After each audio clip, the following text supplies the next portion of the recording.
And I think, the use of AI, large language models, you're obviously you're making decisions on, and if I believe what I read about it is, millions of parameters can be used to train those models. It is by definition, though, something that is in the digital domain. So you're automatically your database on which you're training your models is biased by the people who have a digital record, and skewed by how that digital record is populated. So some people aren't even, believe it or not, well represented on in the digital domain, or some people are overrepresented on the digital domain. And so again, you don't have to take leaps of getting into kind of nefarious intentions here. It can just happen by the mere fact that the database on which you are referencing or looking at or training your models is already biased, in that sense. And so you have to be real careful, because at the end of the day, I think the regulators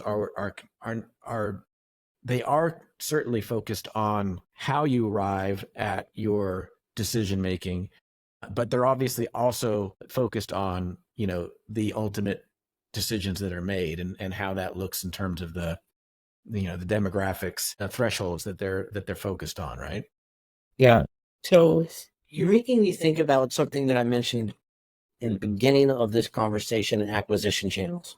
So when I think about one of our peers that's been tremendously successful, does some headlines about them potentially doing an IPO, auto-focused, and I don't know if they made their decision or their strategy in this way, but they found a group of borrowers of which there's very little data and lenders didn't want to lend to, but they're not necessarily because they're lower on the socioeconomic ladder.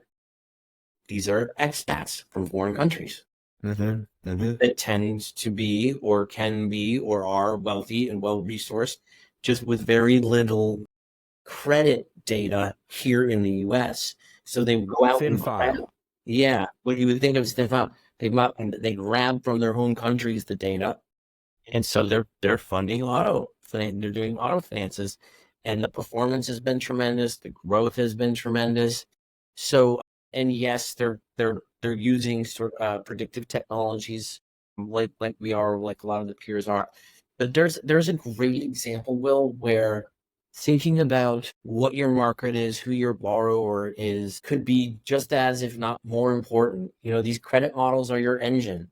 You take a great engine and you put it on the wrong chassis with the wrong wheels, and you're going to go off the road. Right.